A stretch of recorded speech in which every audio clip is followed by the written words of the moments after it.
What if the past you never remembered was still waiting for you? In a village where the river holds memories instead of water, a young girl stands face to face with a destiny written before she was even born.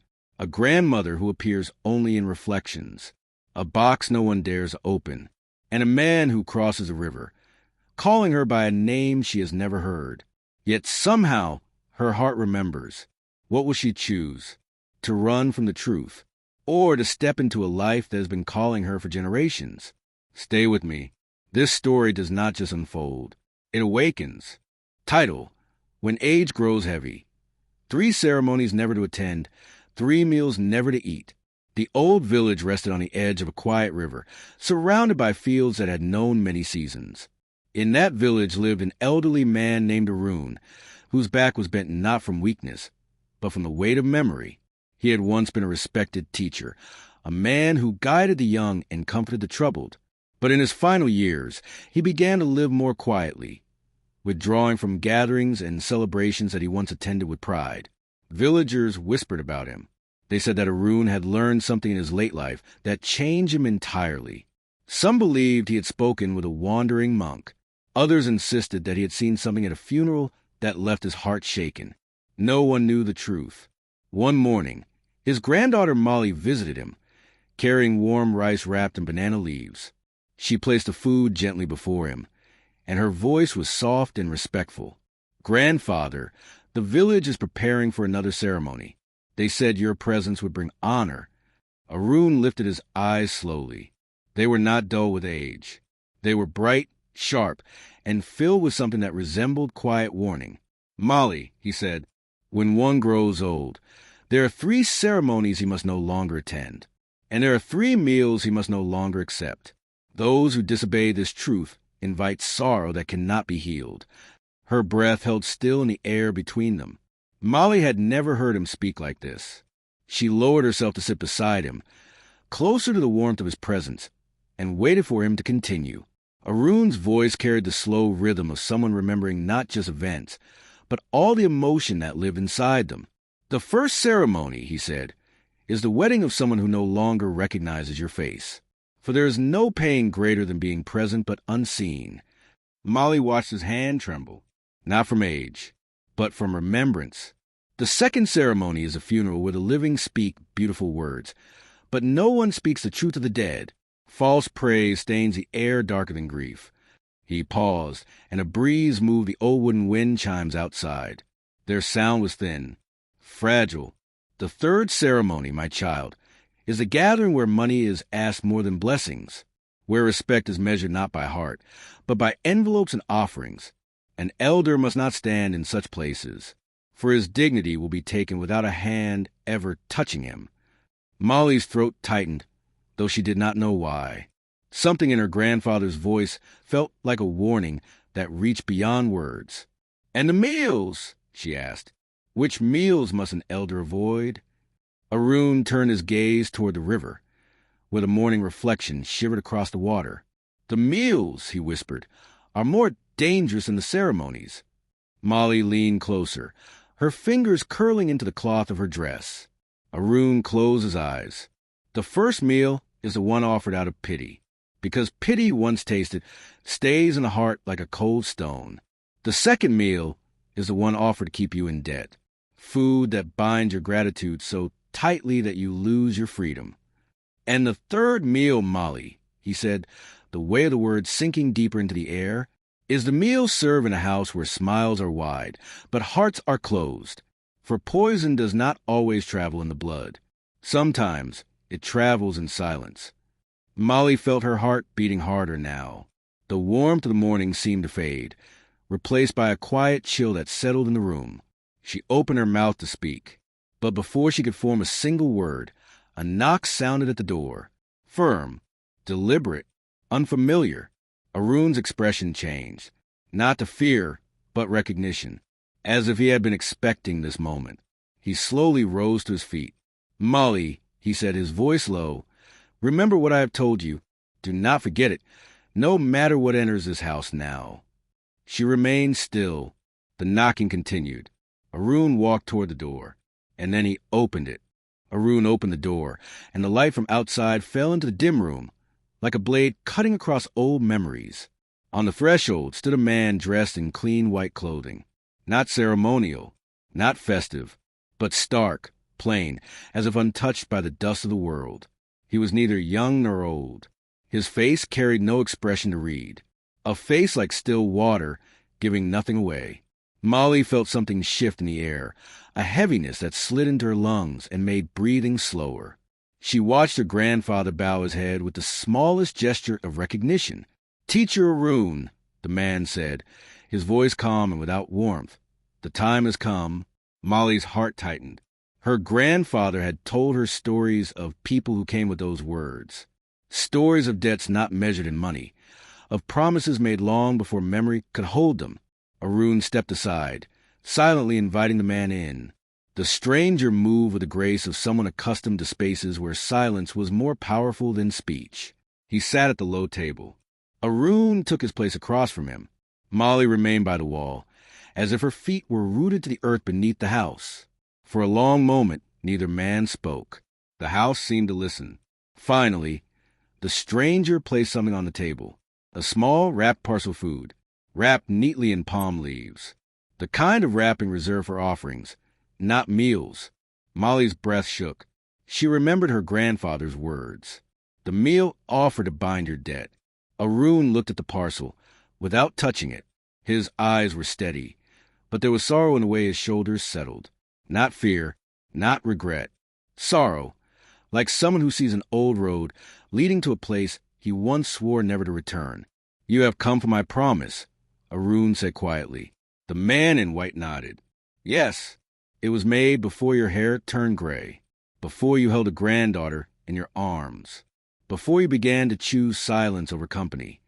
Molly's fingers dug into her palms. Her heartbeat rushed, loud and unsteady. "What promise?" she whispered.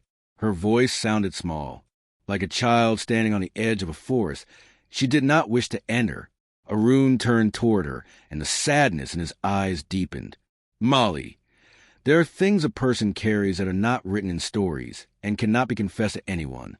They are lived, and they are paid for." The stranger spoke again, his tone untouched by emotion. "The price is not death. The price is attendance." Molly's breath halted. Attendance. A ceremony. One of the very three he warned her never to attend. Arun asked, "Where?" The man answered, "By the old riverbank. Before dusk. You remember the place." Arun closed his eyes for a moment, fighting something within himself that Molly could not name. When he opened them again, he appeared older than she had ever seen him, as if memory itself aged him more than time ever could. "Yes," he said, "I remember." The stranger stood. He did not bow. He did not offer farewell. He simply walked out into the daylight, leaving the door open behind him. The river's wind rushed in, scattering dust across the floor. Molly hurried to her grandfather. "Do not go," she said, her voice trembling. "You said elders must not attend certain ceremonies. You said the price was dignity, sorrow, or something worse. If you go, what will happen to you?" Arun placed his hand gently on the top of her head. His touch was warm, reassuring, but it carried the quiet way of acceptance. "Child," he whispered, "some ceremonies are not chosen. They call you. They wait for you. They know your name too well to be refused." Molly felt tears rise, but she held them back. Her grandfather hated tears made from fear. He believed that fear should be listened to, not spilled away. Arun rose slowly and took his cane. He stepped toward the open door. But before crossing it, he stopped. His body stiffened. Outside, along the path, villagers were gathering, silent, watching, as if they already knew, as if they had been waiting. No one spoke. No one stepped forward. They simply stood, forming a path that led down toward the river. Molly rushed to her grandfather's side, her voice urgent, strained. "Grandfather, tell me what ceremony this is. Tell me what waits at the river." Arun did not look at her. His gaze remained on the water, shimmering in the distance.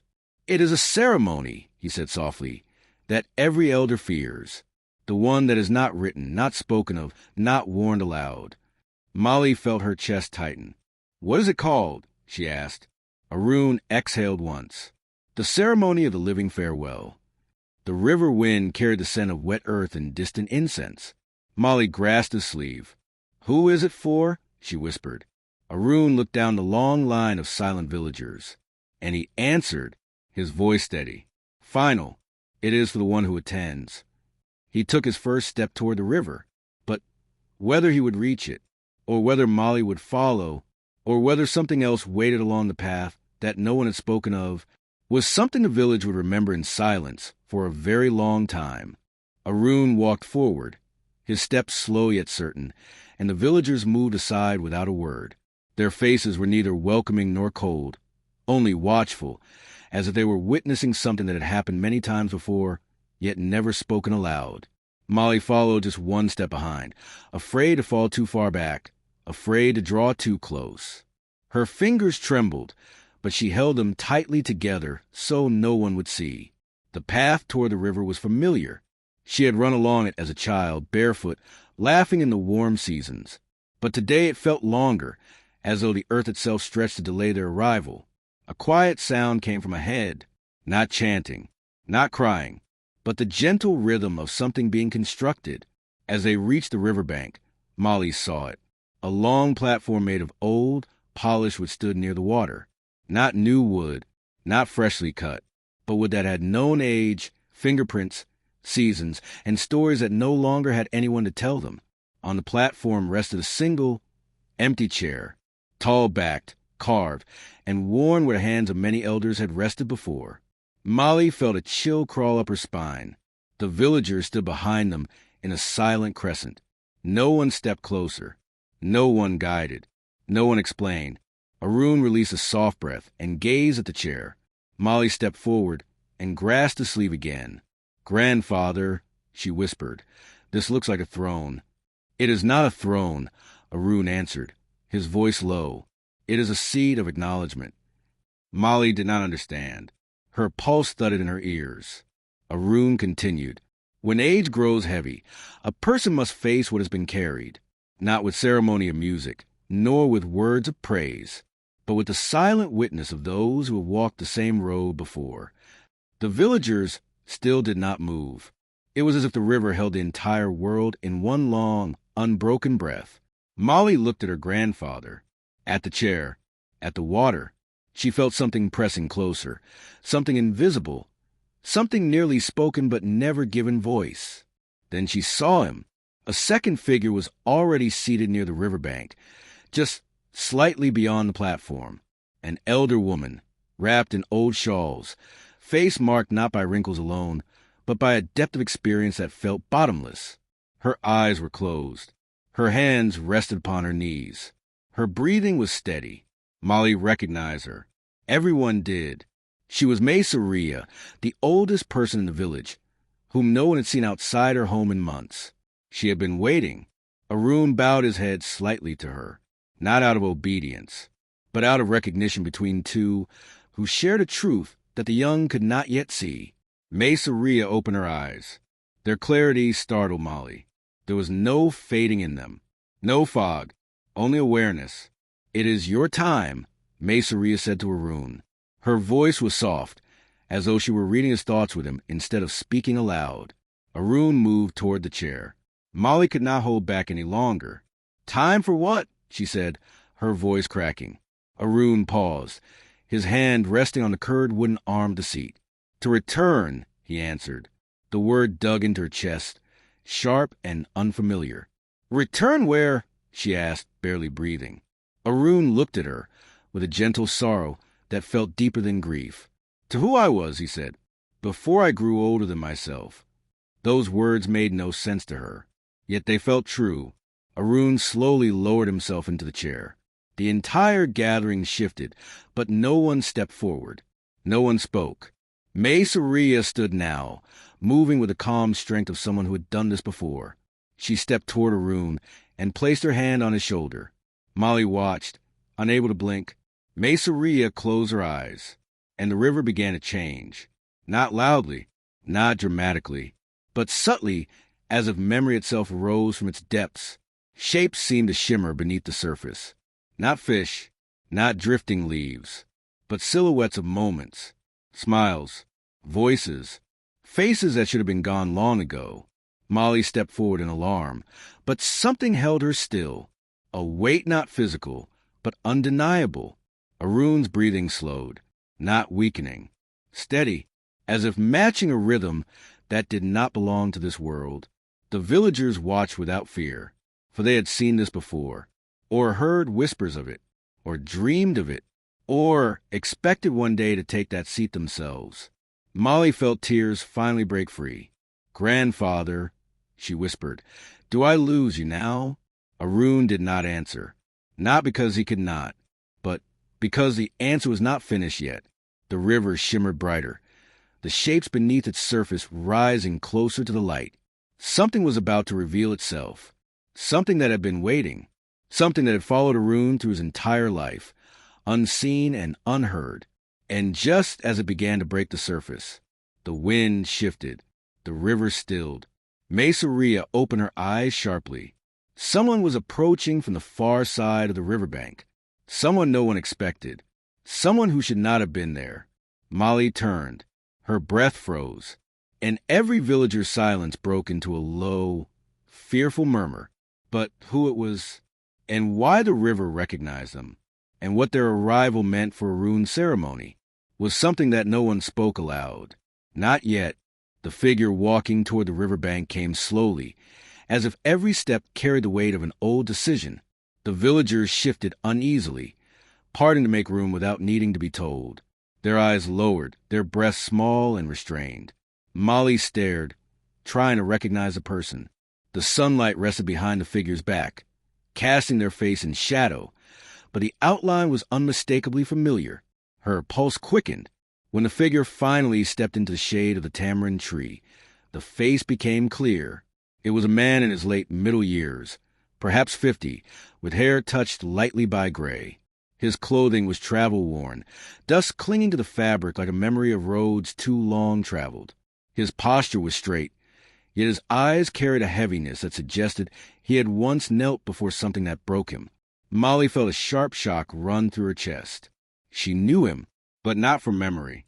From a photograph on her grandmother's altar, the man was Arun's son, the son who had left many years ago, the son whom people whispered about in unfinished sentences, the son whose name was spoken only softly, like a wound. His name was Locken. Molly glanced at Arun, waiting for some reaction, some spark of joy or grief or anger.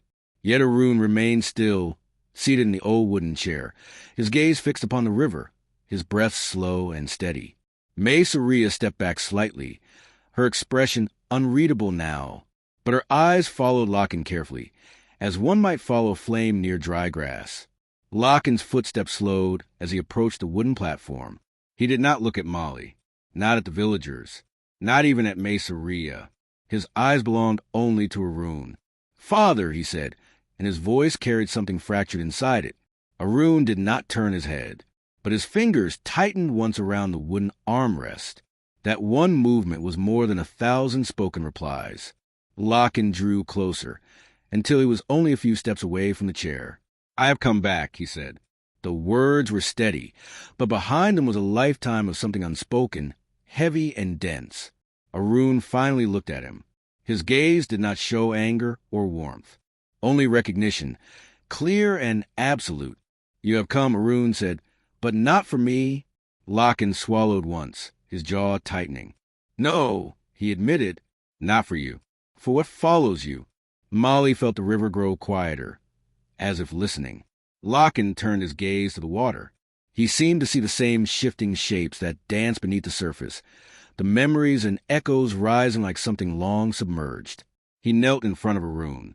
"You taught me that every path taken in youth comes back to find its owner in age," Locken said. "I refused to believe it. I ran from it. I thought distance could silence what waits." Arun's expression remained calm. "Distance is not silence," he said. "It is only delay." Locken's shoulders trembled, though he did not break. Molly looked from one to the other. The weight in the air thickened, pressing into her skin, her breath, her thoughts. Maceria finally spoke. "Locken, You have returned during the ceremony of the living farewell. Few ever come back in time for such a moment. Fewer still come back willingly. Locken lifted his gaze to her. I did not come willingly, he said quietly. I came because I was called. Molly felt the word strike something deep inside her. Called, not summoned, not invited. Called. Maceria nodded once, slowly. The river does not call without reason. Silence stretched, not emptiness. Something gathering. Locken rose to his feet again, and for the first time he looked at Molly. His eyes softened. You are Molly, he said, his voice gentled in a way that suggested he already knew her through stories he had never been present to witness. She nodded, though her throat felt tight. He reached into the satchel at his side and removed a small wooden box. Old, weathered, the kind carved with care long ago. He held out to Arun. This belongs to you, he said. It always did. I kept it because I was too young to understand what I was carrying. Arun did not lift his hands. Maceria stepped forward, but Locken shook his head gently. No, he said. No one else may touch it. Only him. Or the river will take what is not yet owed. The villagers murmured again, low and uneasy. Molly's heart hammered. Arun slowly raised his hand. But before he could take the box, the river shimmered again, brighter than before. The shapes beneath its surface rose higher. The air thickened. Even the birds fell silent in the trees. The moment stretched like a held breath. Locken and Arun both froze, their hands inches apart. And then a single ripple moved through the river, as if something enormous had just shifted beneath. Maceria's eyes sharpened. The villagers stood absolutely still. Molly felt something unseen pass between father and son. Something that had waited decades. Something that the river knew. Arun's hand lowered. Locken's hand trembled. Neither took the box. The river waited. The villagers waited. Molly waited. But the moment did not resolve. The box remained suspended between them. And whatever was meant to happen next did not happen yet. The wooden box remained between Arun and Locken, as if the air itself refused to let it move. The sunlight touched the lid, revealing faint carvings that had been softened by years of being handled.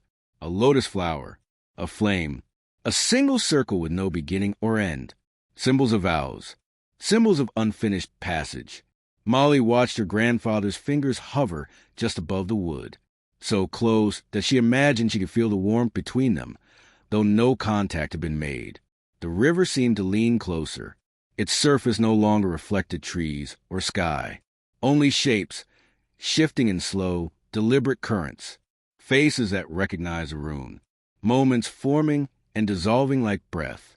Molly whispered, barely aware she had spoken. What is inside? Neither Arun nor Locken answered. It was Maceria who spoke. Her tone was calm, but layered with a depth that suggested she had known this moment would come. The box held the promise that separated father and son, a choice made in youth, paid for in age, a promise that does not disappear simply because someone turned away from it. Locken's jaw tightened. His shoulder rose and fell in a single breath that was too controlled to be steady. Arun's eyes did not leave the box. Molly stepped closer. She needed to understand. Her voice, though small, carried through the silence. Grandfather, if the box holds a promise, why do you hesitate? Arun looked at her. His gaze was heavy with years, but steady enough to hold hers without wavering. Promises are not objects, Molly. When opened, they return. When remembered, they awaken. Locken's hand trembled slightly, just enough that Molly saw the truth behind it.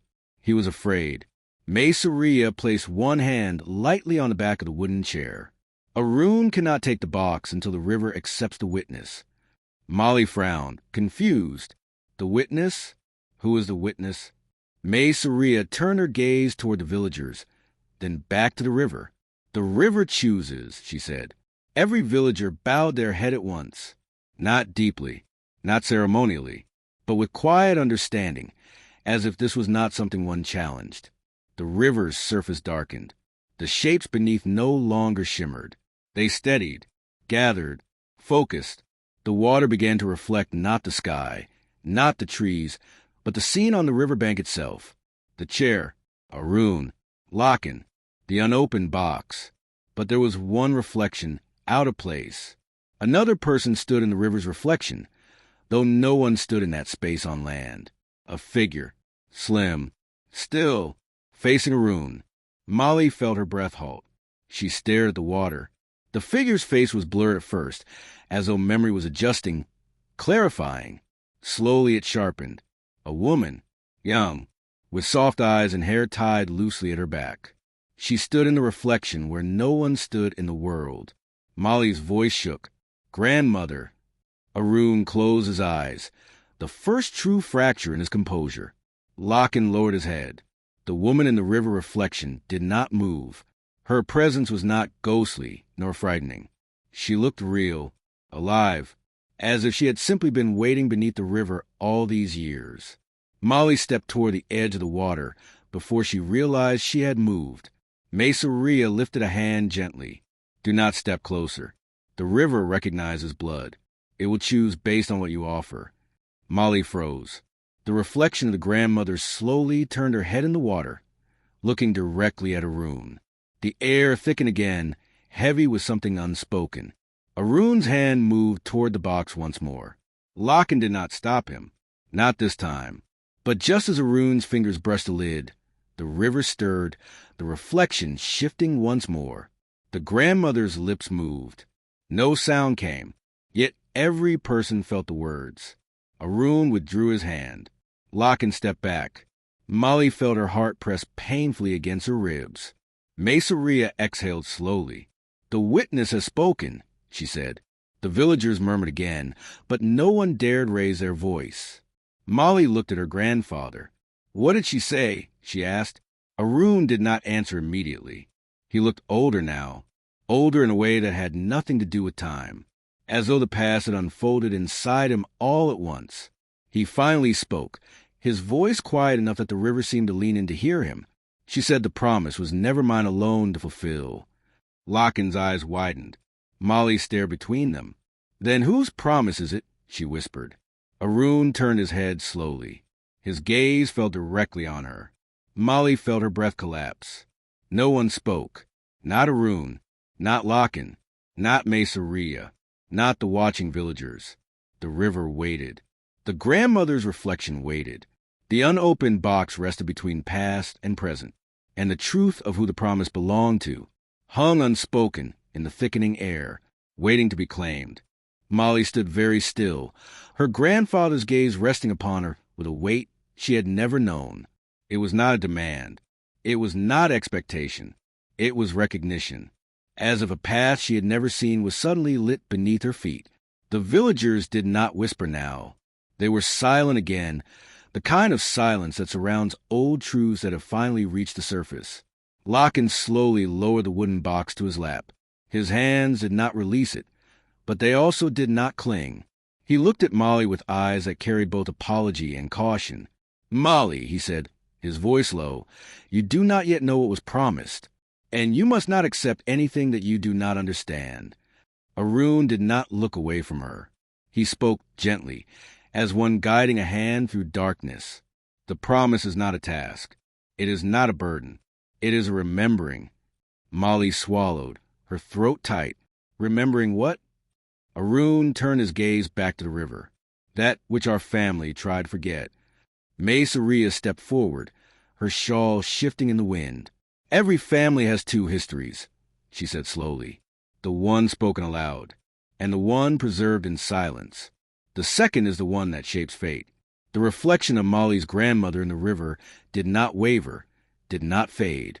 She stood calm, as though she had waited for this moment for years beyond counting. Molly's pulse raced. She took one step closer to the riverbank before she realized her body had moved on its own. The river recognized her. The water brightened just slightly, not a glow, but a clarity, like something beneath the surface was turning to face her. Mesa Ria lifted her hand again, not to stop her this time, but to slow the moment. Child, she said, you carry your grandmother's eyes, but that is not what the river sees. The river sees choice. Molly felt her chest tighten. What choice? She asked. A rune answered, the choice to witness, or to turn away. Locken inhaled sharply, as if the words cut him. Mesa Ria nodded once. This is why you returned, she said to Locken, not to give the box, but to stand in the moment where the next keeper is chosen. Locken closed his eyes, pain flickering across the lines of his face. If I had stayed, he said, barely more than a breath, it would have been mine. Arun did not deny it. The grandmother's reflection lifted her hand in the water. Not a wave, not a beckoning, a gesture of offering. Molly felt her body respond before her mind shaped thought.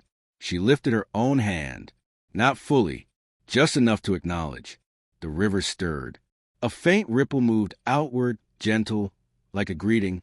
The villagers shifted, not stepping away, not stepping forward, simply acknowledging that the moment had changed direction.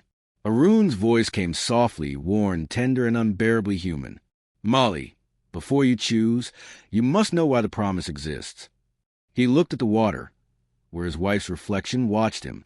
Our family carries remembrance through the elders, not memories of events, but memories of meaning, grief, love, choice, consequence. The wind brushed Molly's hair across her cheek.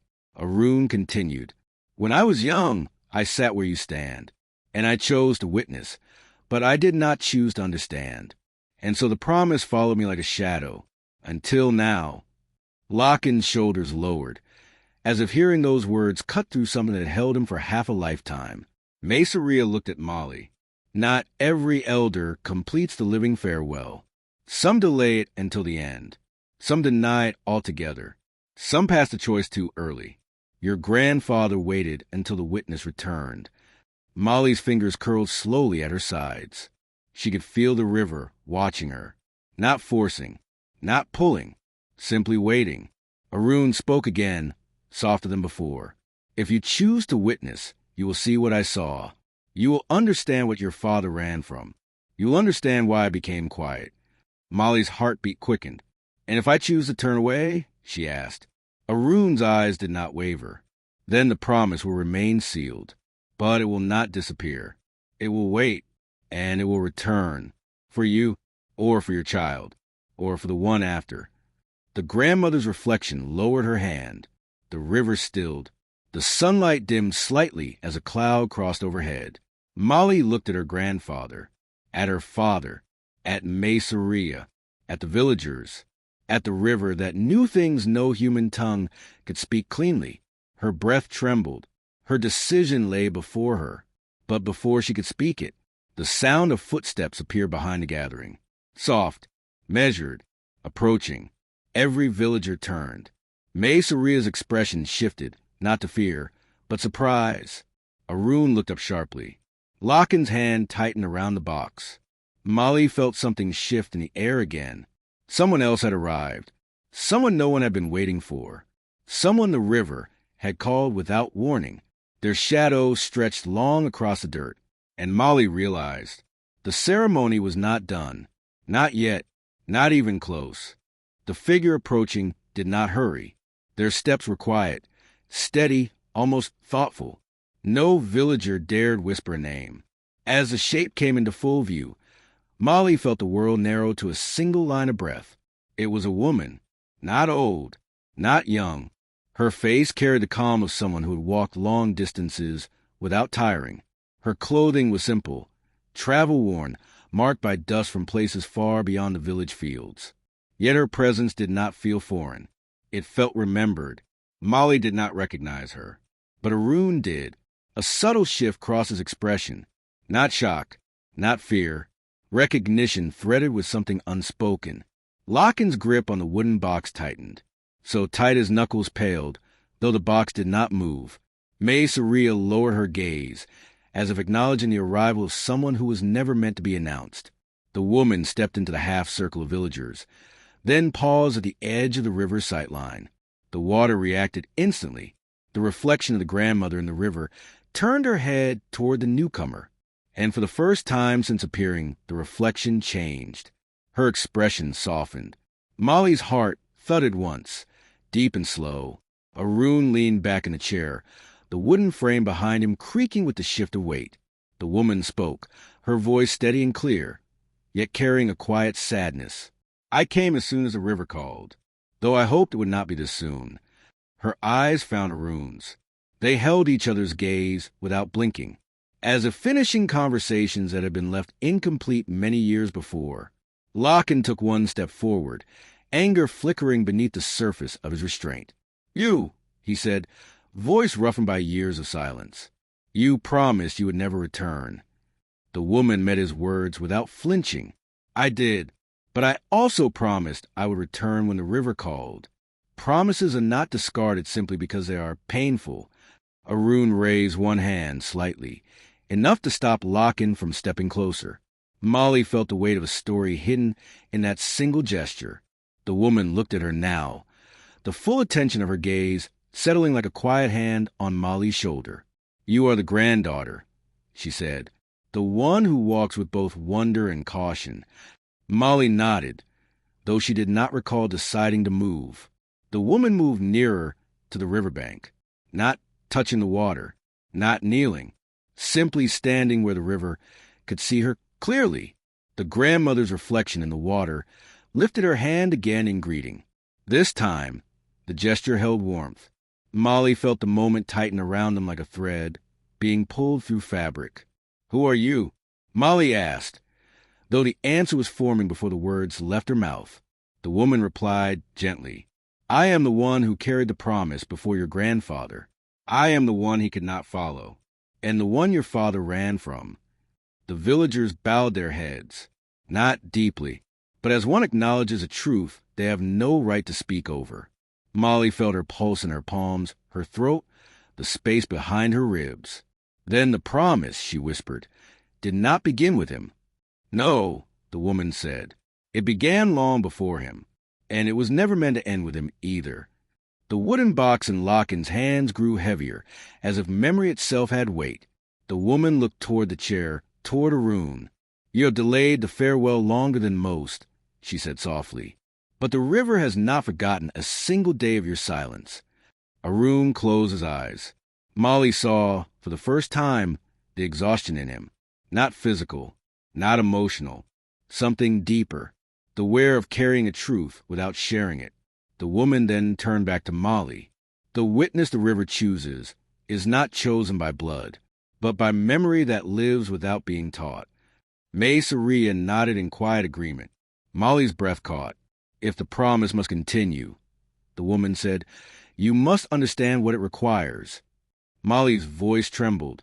What does it require? The woman looked at the river, watching the reflection of the grandmother shift in the water, like a page turning in a book. It requires seeing what others refuse to see, she said. It requires listening to what has been buried. It requires carrying memory not as burden, but as guidance. Molly felt the river respond, a faint ripple reaching toward the shore. And if I refuse, she asked. The woman's eyes did not waver. Then the river will wait, but it will not forget. And neither will you. Silence spread again, a quiet so deep that even breath felt loud. Arun exhaled, slow and tired. Lachlan lowered his head. May Saria watched the river, her expression unreadable. The grandmother's reflection remained, steady and waiting. The woman who had returned stood poised, as though she had stepped into the exact place the world expected of her.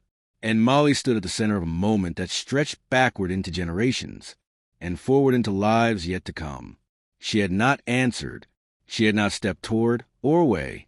The promise hovered in the space between her heartbeat and the river's quiet breath. And the next choice had not been spoken. The woman's words lingered in the air, and the silence that followed did not feel empty. It felt full, heavy, as if every unseen presence in the valley leaned closer to hear what Molly would do next. But Molly did not speak. She only listened to the sound of the river, to the faint chorus of cicadas, to her own pulse echoing in her ears. May Saria stepped closer to her, not to pressure her, but to stand beside her, as if to say that even a choice made alone did not require loneliness. Arun's breaths came slower now, as if each one caught something. Lachlan's hands, still gripping the wooden box, trembled with the effort of holding back centuries of words that had never been said. The returned woman remained calm. Her stillness was not passive. It was witnessing. She watched all of them with the steady patience of someone who had seen this moment before in memory, dream, or fate. Then, from across the river, a wind rose. At first it was gentle, a simple stirring of leaves, swaying the tall grass along the bank. But then the sound changed. It grew layered, textured, almost like whispering woven into the gust. And the villagers felt it before they heard it. Not fear, not warning, recognition. The river was speaking, but nobody translated. Nobody explained. Some truths were not meant to be spoken aloud. Some were only meant to be felt. Molly's chest tightened, but not with dread. It was an ache, deep and old, like remembering a song she had never learned but somehow knew. The river's ripples gathered into a single line of motion, moving upstream rather than down, against the current, defying the natural order of flow. Locken took an involuntary step backward.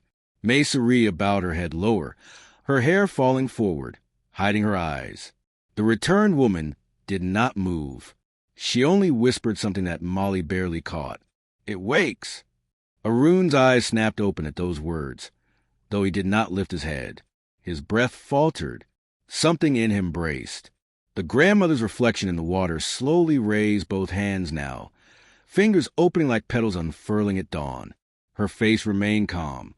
Her gaze remained soft. But the river itself began to darken, not in color, but in depth, as if the bottom had sunk further away, as if the world beneath the surface had widened. Molly felt a pull behind her sternum, steady and unmistakable. Not physical, not emotional, something older. The returned woman finally faced her fully. "Do you feel it?" she asked. Molly nodded before she realized she had moved at all. "It is not calling you," the woman said. "It is recognizing you." Arun's voice, thin and worn, broke through. "She is too young." The woman did not look at him. "You were younger." Arun silenced, not by command, but by truth. Locken's jaw clenched hard. He stepped forward, placing the wooden box between Molly and the river. "It must not open," he said, voice low. "Not once. Not even to look." His eyes locked onto hers with a desperation that was not anger. It was fear of loss, fear of repeating something that shaped him in ways Molly had only begun to notice. But the returned woman simply watched him, unblinking. "You have held the box for so long that you have forgotten what rests inside," she said. "It is not punishment. It is not curse. It is memory. Memory that was meant to be shared, not contained." Locken shook his head, his breath sharp and uneven. "No, you do not understand. If she sees it, she will not come back the same." The river wind shifted again. The reflection of the grandmother lowered her hands. The water stilled. Every sound in the valley softened, and the world waited. Molly stepped toward the box. Not fast, not impulsively. As though her feet were guided by a path she had walked countless times before in another life. Locken's hand rose to stop her. Maceria reached to guide him back. Arun opened his eyes again, facing her with quiet acceptance. And the returned woman simply breathed, as if the moment itself was unfolding exactly as it must. Molly reached the box. Her fingers hovered just above the lid. The air around her felt dense, charged, almost warm. One breath. 2, 3. She did not open it. She only placed her hand on the lid. The river responded instantly. The water shimmered. The reflection of her grandmother leaned forward. Closer than before, her eyes now filled with something unmistakable. Recognition. And welcome. Molly's voice came out quiet, steady, though she did not understand how. What is inside this box was not meant to be feared. Locken swallowed hard. His voice trembled when he answered, "No, but you were never meant to be the one to bear it." The returned woman stepped closer now, her voice steady as a tide that refused to recede. "And yet she is." Molly lifted her eyes to the river. Her grandmother's reflection watched her with a warmth so gentle it trembled through her bones. The villagers held their breath. The night insects stilled. Even the wind paused. Molly opened her mouth to speak, to ask, to accept, to question, to step forward. to step back, to choose. But before any word formed, a sound rose from the far side of the river, a sound familiar enough to freeze every heart in place. Footsteps, slow, measured, drawing nearer. Someone else was arriving. The footsteps grew clearer, deliberate, with the slow weight of someone who knew they were expected. Not rushed, not hesitant. The sound of a person who had walked a long way and did not fear the eyes waiting for them. Molly turned, but the darkness beyond the river's far bank concealed the figure. Only the sound of steps and the faint shift of leaves brushing against fabric revealed their presence. The villagers did not speak. No child cried. Even the dogs near the rice fields, who always barked at strangers, remained silent. The returned woman's expression changed for the first time, not in surprise, but in acknowledgement. He was bound to come, she murmured. Locken's grip on the wooden box tightened again. His breathing grew shallow, uneven, the type of breath held when fear and memory rise together. May Saria's hands folded in front of her, and her eyes lowered to the ground, though her shoulders remained upright. She did not hide fear. She accepted it, the way one accepts rain. Arun slowly opened his eyes. There was no shock in them, no denial, only the weary knowing of a man who had waited many years for a door to open, even when he prayed it would remain closed. Molly watched the river. The grandmother's reflection was still there, but her smile was gone. Now her face held something deeper, a quiet grief, a warning softened by love. The figure across the river came closer. Molly could not yet see the face, only the silhouette, tall, broad-shouldered, moving with the ease of someone who belonged to the earth and the water alike. The returned woman stepped slightly in front of Molly, not shielding her, standing beside her. Locken swallowed hard. "Do not speak his name," he whispered. The woman did not answer him. She did not need to. They all knew the name that lived in silence. The river darkened again, as if the depth beneath the surface deepened. The ground felt heavier, the air warmer, the night thicker. The footsteps stopped at the water's edge. Then the voice came. It was low, calm, carried on a tone that held no threat, yet no softness. "So, the promise has reached her." Molly's bones seemed to remember that voice before her mind did. Locken stepped forward, placing himself between the figure and the girl, his stance rigid, jaws clenched. "You have no right to come here." The figure did not move. Rights mean little when the river calls. May Saria inhaled sharply, then let the breath go, slow and steady. She did not speak, but her shoulders lowered, as if preparing for something she had once seen before. Arun, from the chair, lifted his head, though the effort cost him strength. "You kept your distance longer than I believed you would," he said. The figure's silhouette shifted, a faint gesture of acknowledgement. "I waited," he replied, "because I believed the promise would die with you." Arun closed his eyes with quiet pain. "It almost did." The river rippled again, a single soft wave touching the edge of the bank at Molly's feet.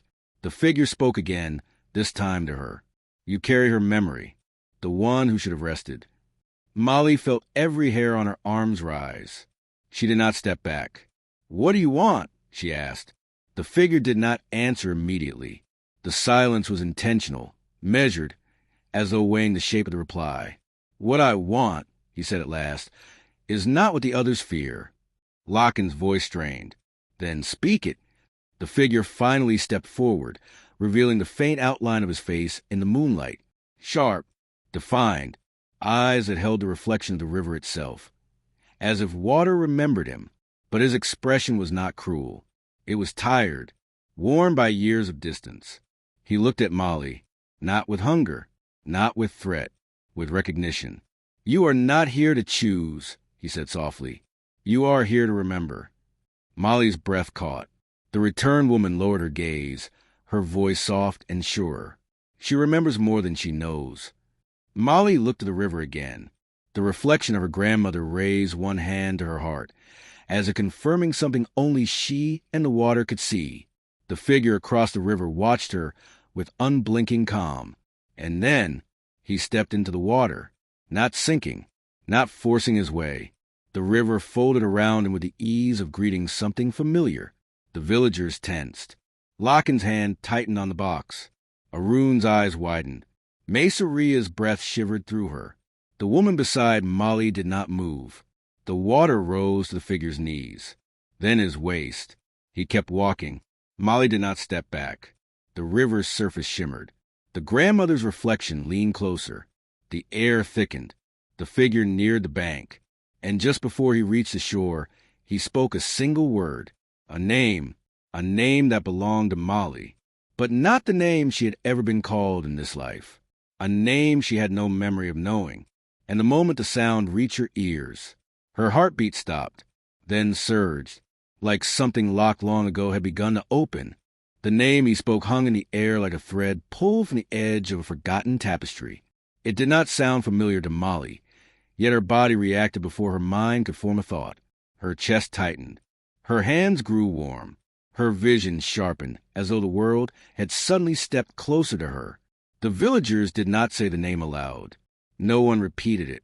No one breathed it, because every person present understood what it meant when the river gave someone a name that belonged to another life.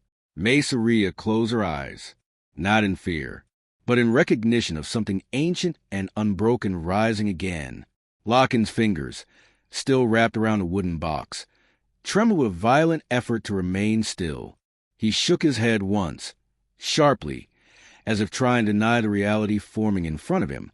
Arun leaned forward in his chair, as though the sound of the name had reached straight through his memory to a place he had buried long ago. The returned woman only watched Molly. Her expression did not change, but her gaze deepened, as if she were looking at two girls at once, Molly and the one she had been before. The figure stepped fully onto the riverbank now. Water clung to him, glistening along his clothing, but it did not fall like normal water. It held to him like threads of silver trying to pull him back. He walked toward Molly with the calm certainty of someone who had traveled across years, not distance. Molly did not move. Her feet felt rooted in the earth, not trapped, placed. "Do you recognize it?" he asked. Molly opened her mouth, but the answer that came was not an answer she understood. "I do not remember," she said softly, "but I feel as if I should." The figure nodded. "That is enough. Memory wakes in steps, not all at once." Locken finally spoke, his voice strained with emotion that had no outlet. "You should not have said that name." The figure turned to him. "I did not come to ask your permission." Locken stepped forward, ready to stand between Molly and the figure again, but Mesaria placed her hand on his arm, not to stop him, to steady him. "Do not interrupt the river's path," she murmured. He closed his eyes, jaw shaking with unspoken protest. The grandmother's reflection shifted again. Her face had changed. Now she looked not just at Molly, but at all of them. Her eyes held the sadness of someone who had watched her family repeat mistakes across lifetimes. The returned woman stepped closer to the figure. "You are late," she said. "I know," he replied, "but time moves differently for me than for you." Arun finally found his voice again. "If she remembers too quickly, she will lose herself." The figure looked at him with a gentleness that held no pity. "She lost herself once already. This time, she will learn to return." Molly's fingertips hovered over the wooden box again, not opening it, just feeling the shape of it, the grain of the wood, the faint warmth it carried, as if someone's heartbeat once rested there. The figure watched her hand. "That box does not contain what everyone fears," he said softly. "It contains what everyone forgot." Locken's face tightened and his voice cracked. "Do not tell her. Do not make her carry that weight." The figure met his eyes. "She already carries it. She simply does not remember how." The words fell into Molly's chest with a quiet certainty that felt heavier than truth. The air around them grew still again. Not the quiet of pause, the quiet of threshold. Something was beginning, even though nothing had been chosen yet. The grandmother's reflection lifted her gaze to the sky. The river rippled once. The figure took a slow breath, and then he reached out his hand toward Molly, palm open, not demanding, not claiming, inviting. The returned woman did not stop him. Mesaria did not move. Arun watched with the weight of time. Locken stood trembling, the wooden box clutched in his hands like a final barrier. Molly looked at the offered hand. Her heart beat once. Deep, then again, slower. She did not reach out. She did not step back. She simply stared, because she knew something now. Something she had not known before. This moment, this single moment, would decide whether the past remained buried or rose to breathe again. The river watched. The villagers watched. The ancestors watched. The world felt as though it held its breath. Molly finally spoke, her voice quiet yet steady, shaped by something older than fear. "If I take your hand, what changes?" The figure's answer was soft. "Everything you thought you knew about where your life began." Molly's fingers twitched. The next movement, the next breath, the next blink would decide the path before her. But she did not move just yet. The moment stretched, held, waiting. Molly looked at the hand offered before her. The world seemed to slow, not in silence, but in clarity. The river did not pull her. The villagers did not push her. The choice belonged only to her. She thought of the grandmother who smiled through the water, of Arun, holding pain like breath, of Locken, protecting what he feared would break, of Maceria, who understood that memory was also inheritance, of the returned woman, who carried the shape of a promise she had once kept alone, and of the figure who waited patiently, as though time itself honored the space between their breaths. Molly placed her hand over her heart. "I will not run from what remembers me," she said, "but I will not be pulled away from who I am now." The figure did not lower his hand, but his expression changed, softened, as though he had always hoped she would say exactly that. "So the promise will continue," he replied, "but in your way." Molly nodded, the gesture steady and firm. Locken exhaled, not in defeat, but in release. He placed a wooden box in her hands with care, no longer guarding it with fear, but giving it with trust. "It was never meant to imprison you," he said quietly. "It was meant to remind you that your life is your own." Molly looked down at the box.